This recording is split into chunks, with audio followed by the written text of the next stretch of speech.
Hola amigos de Doctoralia, bienvenidos a una nueva transmisión. El día de hoy estamos con el doctor Rodrigo León. Doctor, muchas gracias por venir. Muchas gracias por Y invitarme. como bien saben, ya está cerrando el mes, se está acabando el mes del hombre, entre la salud del hombre. Y bueno, de hecho usted está metido en la campaña de Doctoralia Solidaria. Efectivamente. En este caso fue, así como en el pasado se hizo con las mujeres, aquí estamos tratando de también poner atención a los hombres, porque hay muchas preguntas respecto y mitos, que es el tema de hoy, respecto Correcto. a la salud, ¿no? en los hombres. Así Entonces, es. Doctor, tenemos, en primer lugar, digamos, es cierto que, y sería lo normal, pero es cierto que todos los hombres acuden al urólogo cuando ya padecen de algo, o sea, cuando ya hay un problema, ¿no? Mira, la realidad es que sí. La mayoría de los pacientes que yo veo, si no es que todos, llegan porque ya tienen un problema. Esto pues no debería ser de este modo, ¿no?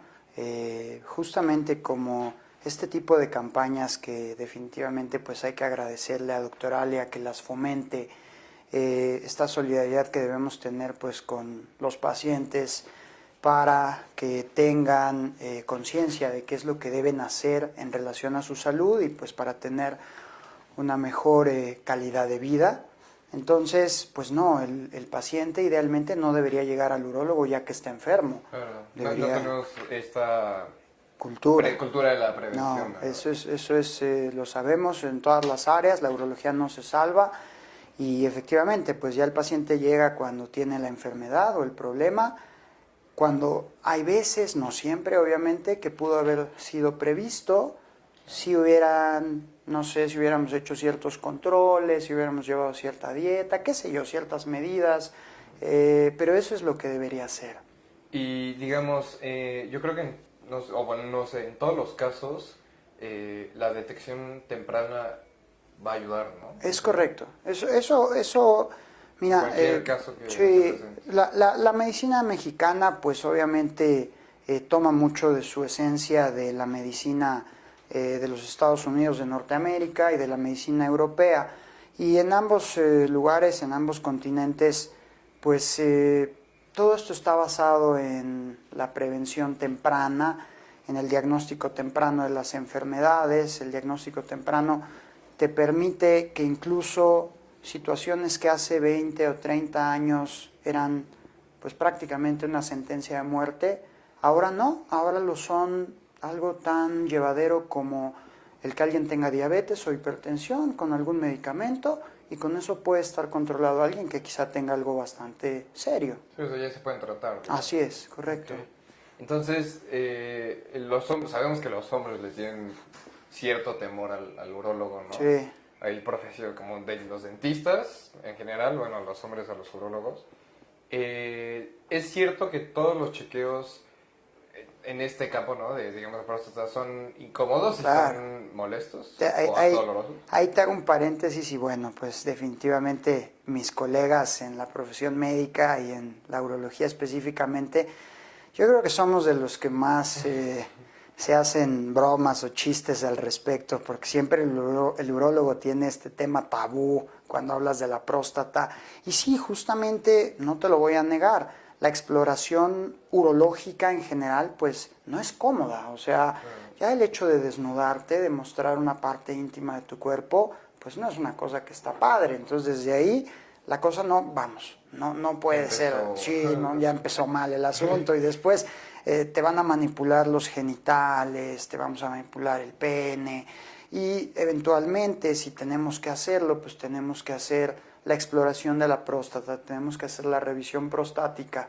Entonces, pues nada de esto es cómodo, pero lo que a mí me gustaría en este punto aclarar es que si bien no es cómodo, tampoco es algo dañino, no es algo que duela, no es algo que te deje una molestia permanente, es una incomodidad temporal y posteriormente esto puede salvarte la vida, ¿no? O sea, si es el caso de un hombre, un paciente con cáncer de próstata, el hecho de tocarle la próstata y sentirle tempranamente un nódulo puede ser, claro, la diferencia entre que su enfermedad se cure o que su enfermedad se extienda y él ni se entere.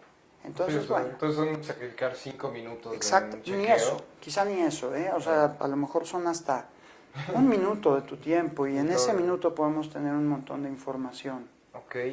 Y digamos, ¿hay solo un tipo de examen de próstata o existen varios? ¿O cómo? No, existe, mira, hoy por hoy, vamos a ver, esto, la medicina y la ciencia van avanzando a pasos agigantados, esto es un hecho. Pues existen ya múltiples pruebas, tenemos todo un arsenal de pruebas que se pueden practicar, unas incluso muy sofisticadas que ni siquiera se hacen en México, que se toma la muestra en México y se tiene que mandar a un laboratorio en Estados Unidos y ahí se procesan y después nos mandan los resultados. Pero la realidad es que lo que todo médico y bueno, todo urólogo, digamos, con el mínimo de conocimientos debe saber es que los dos exámenes, digamos, más necesarios o importantes son la prueba de sangre para detección del cáncer de próstata, que se llama médicamente antígeno prostático específico, y la revisión en el consultorio, que consiste en introducir el dedo a través del ano y tocar la próstata. Okay. Esas dos son las pruebas básicas y son pruebas que hoy por hoy salvan vidas. Ok. Sí, entonces como dijimos, no es hacerse a la cultura de la prevención Claro. y sacrificar, como dijo, hasta un minuto Es correcto. de incomodidad Es para, correcto. para anticiparse un cáncer. ¿No? Así es. Ahora, vamos a decir, ya en los problemas que pueden aquejar al hombre está el cáncer de próstata, Sí. está la inflamación Sí, de la próstata. sí. ¿Qué más puede presentarse que sea común, digamos? Ok, ahí vamos a ver, lo dividimos por edades, entonces pensamos en gente de menos de 50 y de más de 50. Los hombres de más de 50 es donde pensamos las dos que tú comentaste, que es el peor de todos, el cáncer de próstata y también el crecimiento prostático benigno o crecimiento prostático obstructivo. Y además podemos tener inflamaciones debidas a infecciones en las vías urinarias que puedan estar condicionando un crecimiento, digamos, transitorio o temporal de la próstata y que le va a producir molestias al paciente. En los hombres jóvenes tenemos más infecciones que pueden o no tener relación con la actividad sexual. Estas infecciones pues se pueden adquirir, como lo comenté, por vía sexual, pero también pueden ser adquiridas en la comunidad sin necesidad de haber tenido relaciones sexuales. Y este tipo de infecciones tienen que ver generalmente con malos hábitos, como es el no beber agua, el aguantarse las ganas de ir al baño, etcétera. Y de ahí que vengan. ¿Puede afectar? Fumar afecta en el sentido de que es un factor para cáncer a nivel de las vías urinarias desde el riñón hasta la vejiga. Okay. Ese es el tema con el cigarro. O sea, sí tenemos también que hacer mucho énfasis en que la gente debe dejar de fumar. Entonces puede generar cáncer Claro. prácticamente En todos cualquier lados, en casi parte cualquier del cuerpo. parte del cuerpo, así de malo es el cigarro, pero específicamente hablando de las vías urinarias, riñones, ureteros, que es el conducto que comunica el riñón con la vejiga, vejiga y todavía en la salida de la vejiga o uretra, en todo este lugar puede desarrollarse un cáncer secundario al fumar. Ok. Así de rudo es el tema del tabaquismo. Está bueno saberlo. Sí. Ok. Y bueno, digamos, hay muchos mitos en torno a esto, ¿no? Desde tonterías Ay, Dios mío. Desde tonterías en las que... Gracias. Se dice que, por ejemplo, la actividad sexual puede ser peligrosa para el hombre porque entonces es muy seguro que desarrolles un cáncer, Eso. ¿no? ¿Qué otros...? Bueno, ese mito se nos podría clarificar. Claro, ¿no? Y si hay otros mitos. Sí, claro, claro. Ese es un mito que paradójicamente o de una forma muy extraña se realizó, ya son varios los estudios que se han hecho a este respecto y resulta que mientras más eyacula el hombre, ya sea por tener relaciones sexuales o por masturbarse, tiene menos riesgo de desarrollar cáncer de próstata. O sea, ese mito es todo lo contrario. Claro. Alguien que tiene muchas relaciones, alguien que eyacula mucho, es alguien que en cierto modo va a prevenir de algún modo el desarrollar un cáncer de próstata. Pero vamos, esto es una cosa de esas, como dicen, de garbanzo, de a libra, y además pues así de específica. Pero bueno, digo, no es tan raro cuando uno piensa que lo que sale en el semen, una buena parte viene de la próstata. Entonces, aparentemente el liberar esto que está dentro de la próstata más frecuentemente que comparado con hombres que no lo hacen así, es benéfico. Okay. Ahora, por ejemplo, el jitomate es otra cosa, hablando de la dieta, por ejemplo, que previene y que si se consume jitomate de forma, vamos a ver, constante, o sea, no quiere decir que porque te comas una semana una dieta del jitomate ya no te va a dar cáncer de próstata o un jitomate al año, no, o sea, tiene que ser una cosa como constante, tiene que ser parte de tu dieta y esto también puede prevenir. Estas son dos que se me vienen a la mente y bueno, pues que son de los mitos como comunes, pero pues hay muchísimos. Sí, exactamente. Y estamos hablando de las edades. Digamos, estamos dividiéndolo, ¿no? Los jóvenes son más propensos a tener infecciones Sí, así adquiridas es. por muchos factores. Así me imagino. es correcto. Y los grandes, bueno, ya los adultos mayores Sí. tienen más probabilidad de cáncer, Así de es, inflamación. así Pero es. entonces, ¿un joven no debería de preocuparse de tener un cáncer de próstata? O sea, No, en principio no. En principio sabemos que el cáncer de próstata es una enfermedad propia de gente de más, como te comentaba, de 50 años de edad. Antes de los 50 hay casos, por supuesto, como todo en la medicina, nada está del todo escrito y pues de repente vemos estos casos extraordinarios. Yo trabajo en un centro de concentración nacional y pues obviamente vemos casos de todo el país. Entonces, en este lugar obviamente pues sí te encuentras, hemos visto casos hasta en hombres de menos de 35 o 30 años con cáncer de próstata, pero te estoy hablando de uno de cada, híjole, probablemente de cada millón, una cosa así, es extraordinariamente raro. Como ganarse la lotería, pero al revés, exactamente. Pero no, en este sentido un joven lo que le debe preocupar más bien, vamos a ver, en cuestión de fertilidad, por ejemplo, pues cuando quiera tener hijos, pues vale la pena una visita al urólogo, conocer cómo está su salud reproductiva, conocer cómo están, pues desde sus testículos, sus espermatozoides, conocer cuáles son sus prácticas, algo que tú dijiste muy importante, ¿no? El tabaquismo. Otro de los efectos que tiene el tabaco a este respecto es que afecta la fertilidad, por ejemplo, te hace menos fértil el fumar. Entonces son cosas que de repente puede uno ni saber.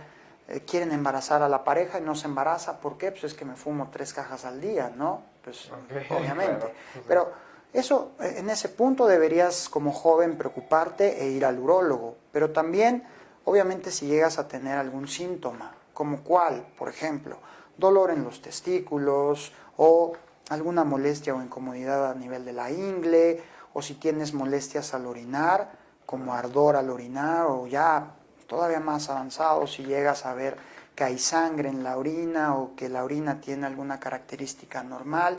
Todas estas son cosas que el mismo sentido común te va a decir que algo no anda bien y es cuando debes ir a ver al urólogo. Pero vamos a ver, en ese sentido, es en la mayoría de los casos cuando vemos a alguien joven, ¿no? Claro.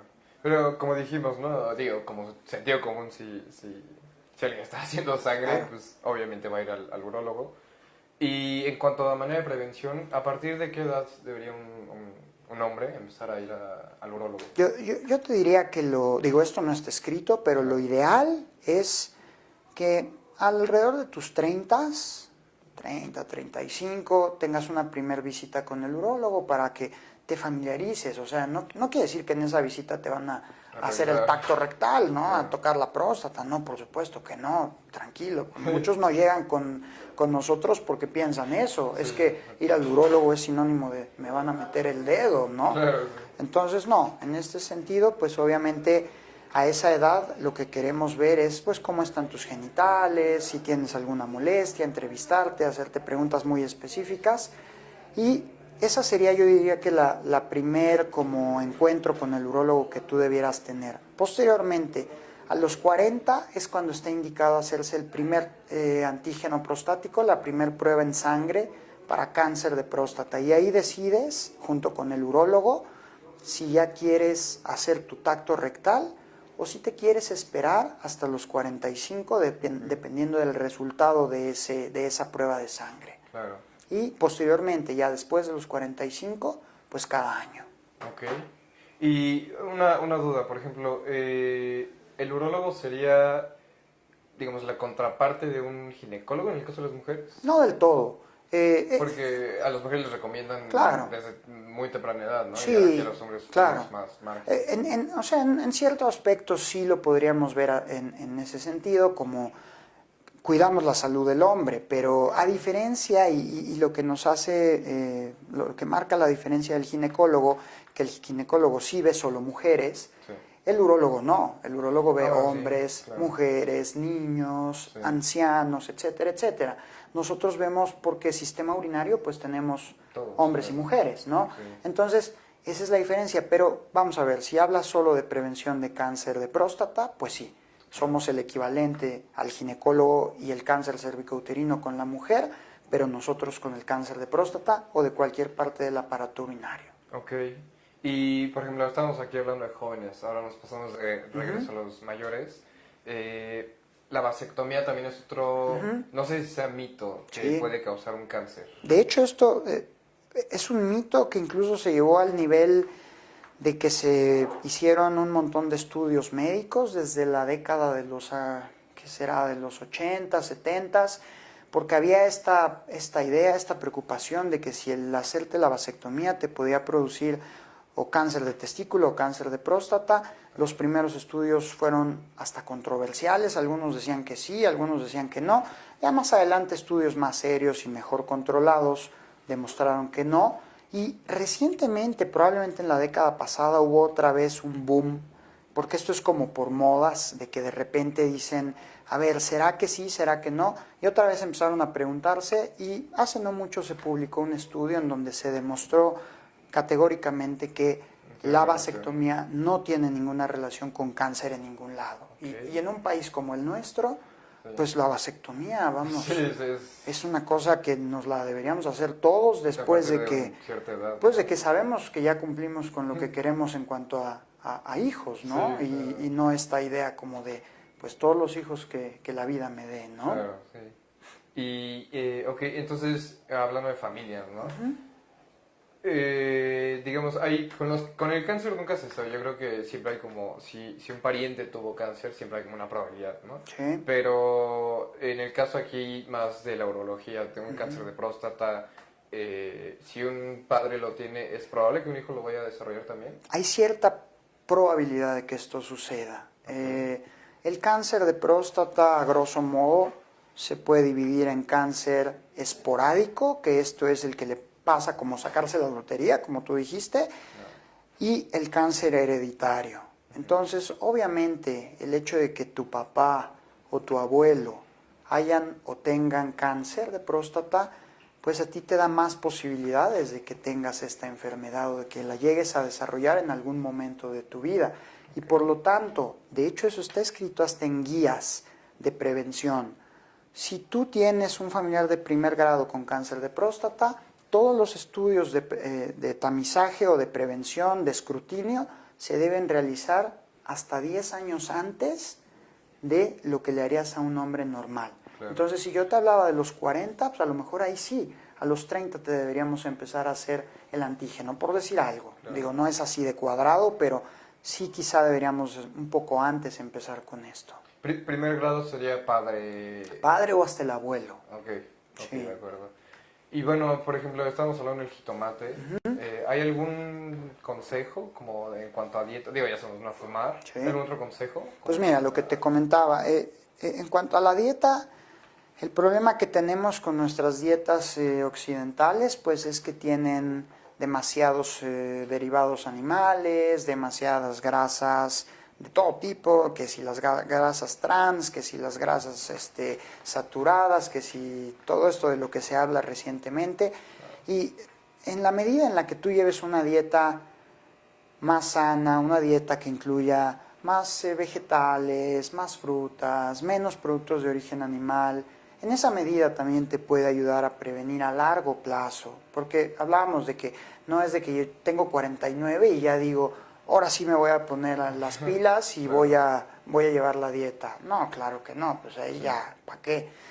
Esto es algo que debes hacerlo como un estilo de vida, un modo de vida, donde no es que ya no vas a comer carne o que ya no vas a echarte una copa, una chela o algo por el estilo. No, por supuesto que no.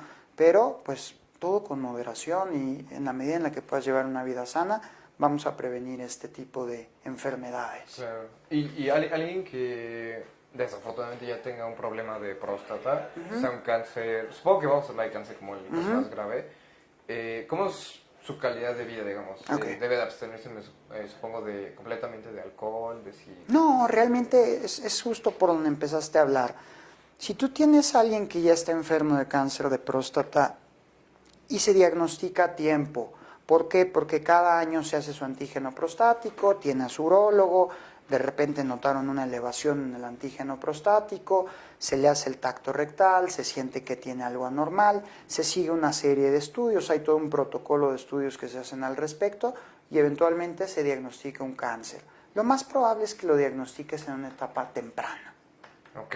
Entonces, si es así, hay muchas opciones, o vamos a ver, hay por lo menos 3 opciones que pueden curar al paciente. Y yo diría la primera, porque es lo que yo hago, la cirugía.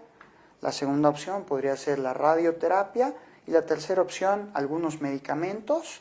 Y esto dependiendo del paciente y de sus características, ya clasificaremos a cada paciente en cada grupo. Claro. Pero la realidad es, como te decía hace un momento, estos pacientes, si se diagnostican a tiempo, su calidad de vida va a ser tan buena como la tuya o la mía en este momento, siempre y cuando sigan su tratamiento. Claro, o sea, es estar controlados. Así Y ya, supongo que ya los demás será con medidas. Exactamente, Para no... así Ok. es. Por ejemplo, nos preguntan si se debe hacer una revisión anual o Sí. qué periodo debe de ser en Sí, cada anual. revisión. Es a partir de los 40 años, cada año se debe hacer el chequeo de próstata. Ok, entonces, por ejemplo, con los cánceres tienen, perdón, esto se me está cayendo. Con los cánceres tienen como lo que le llaman el BIRAT, ¿no? El peligro de encontrar cosas. Así es. ¿Tenemos algo similar aquí? Sí, hay un PIRAD, que es para PIRAD. próstata, Ok. así como el BIRAD, que es para mama. No se utiliza todavía, digamos que como un estándar. Yo sé que en la cuestión de cáncer de mama sí es un estándar, pero acá no. Acá más bien nos enfocamos en qué nivel de antígeno prostático tiene el paciente, en una calificación que le damos a la próstata si operamos al paciente porque le descubrimos cáncer, y en base a todos estos factores que vamos a tener al final de un paciente ya tratado, es cuando le vamos a decir al paciente, pues, qué tan bien o qué tan mal le va a ir, o si va a necesitar un tratamiento multidisciplinario, o si va a necesitar un tratamiento solamente dado por el urólogo, etcétera, etcétera. O sea, es un tema complejo, pero que la realidad es que esto se puede resumir a que si tú te cuidas, llevas tus chequeos oportunamente, tempranamente, y pues no dejas de asistir al urólogo porque piensas que pues eres como una cosa rara entre los humanos que nunca te vas a enfermar, Claro. pues seguramente vamos a poder tratarte cualquier cosa.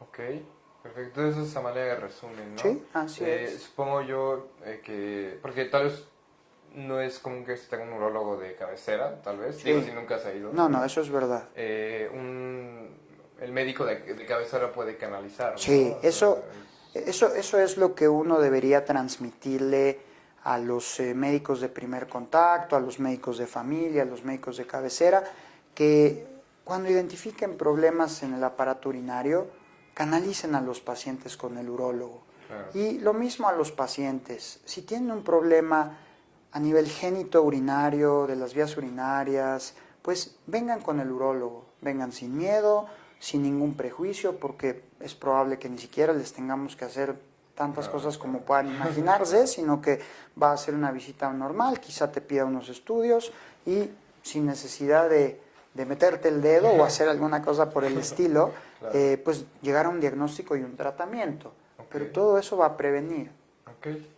Y bueno, tenemos unas preguntas del público, por ejemplo, ¿en qué momento una infección requiere ya de ir al urólogo. Ok. Si es que hay algún momento. Claro, no hay como tal un momento, a menos que sean pues ya personas que tienen otras enfermedades. Vamos a ver un escenario de alguien que padece diabetes, hipertensión, problemas de los riñones y además le da una infección de las vías urinarias, pues definitivamente tiene que venir conmigo. Claro. Pero estamos hablando quizá de un joven que se echó un viaje transatlántico y que pasó el tiempo sin tomar agua, llegas a México y de repente pues te empieza a arder al orinar, vas con el médico de familia o con tu médico de cabecera, no, y resulta que pues tienes una infección, te da un tratamiento y se te quita.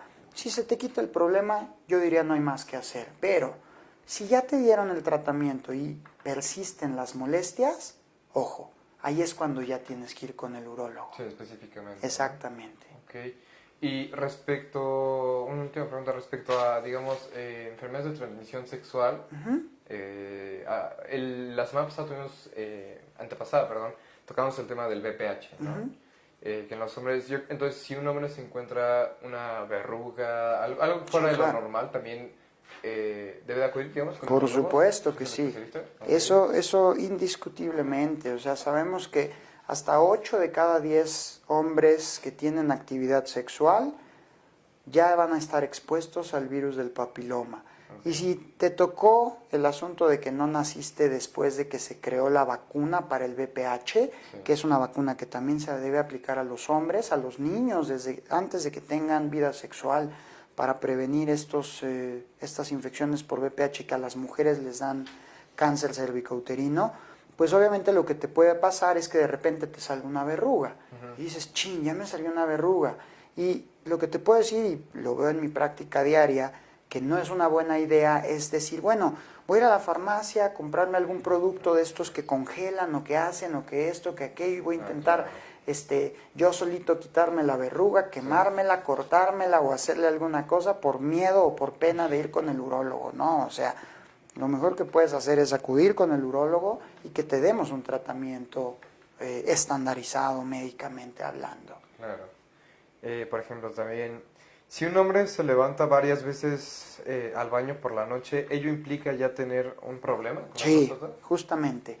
Eso es uno de los síntomas que se presentan en ambos casos. Cuando tienes un paciente con crecimiento prostático obstructivo o también cuando tienes cáncer de próstata. Y por lo tanto, sí, ese paciente debe ver al urólogo. O sea, en cualquiera de los casos así debe es, ir así un es, cáncer, así ¿verdad? es correcto. Ok, perfecto. Pues por el momento creo que no tenemos más preguntas.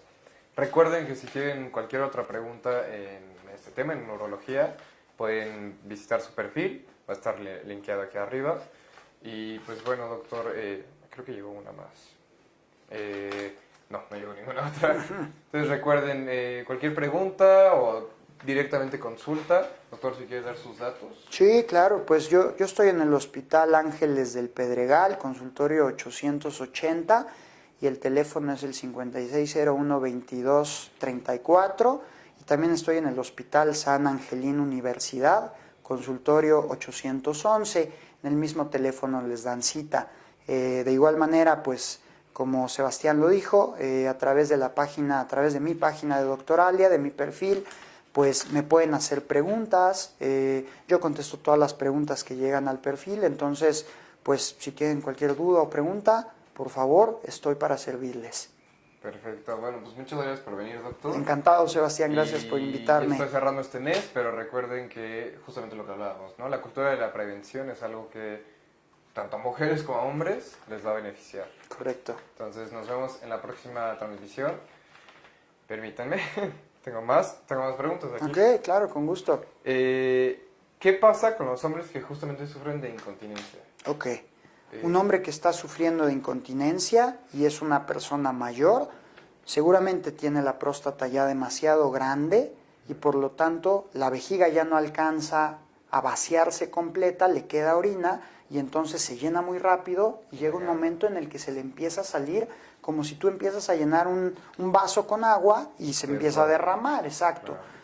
Eso es otro dato que debería hacer que este paciente consultara al urólogo, que lo revisáramos, le hiciéramos los estudios pertinentes y en su momento lo tratáramos. Y así de manera muy superficial, ¿qué tratamiento? Okay. O sea, es algo tratable. Sí, claro. ¿No? El crecimiento prostático benigno, cuando está en cierta etapa, vamos a ver, igual que el cáncer, también tiene etapas, ¿no? Desde que es como el inicio, vamos a ver como a la mitad del camino o ya cuando está muy avanzado. Y entonces depende de dónde lo encuentres, es el tipo de tratamiento que le vas a ofrecer. Entonces al inicio puede ser que con solo medicamentos, un par de pastillas, tengas más que suficiente. Pero si ya estás mucho más avanzado o ya tomaste las pastillas y a pesar de esto sigues con el problema, es probable que tengas que ir al quirófano. Okay. Una cirugía para tratar este tipo de problemas es una cirugía que se hace, no hay que abrir al paciente, se hace a través de la misma uretra, el orificio por donde se orina, se mete... Dormido, me imagino. Sí, claro, con anestesiado de la cintura para abajo, uno no siente absolutamente nada, se mete una camarita por ahí, llegamos hasta la próstata y uno se puede imaginar la próstata como una manzana en donde por dentro de la manzana le vamos a quitar lo blanco y solamente se va a quedar lo rojo de la manzana, que es la cápsula de la próstata. Esto mismo es el tipo de cirugía que se hace en la mayoría de los casos para resolverle un problema de crecimiento prostático obstructivo a un hombre. Ok, perfecto. Pues ya saben, no hay nada hay que tener miedo. Así es. Es un sacrificio muy corto que podemos hacer por nuestra salud.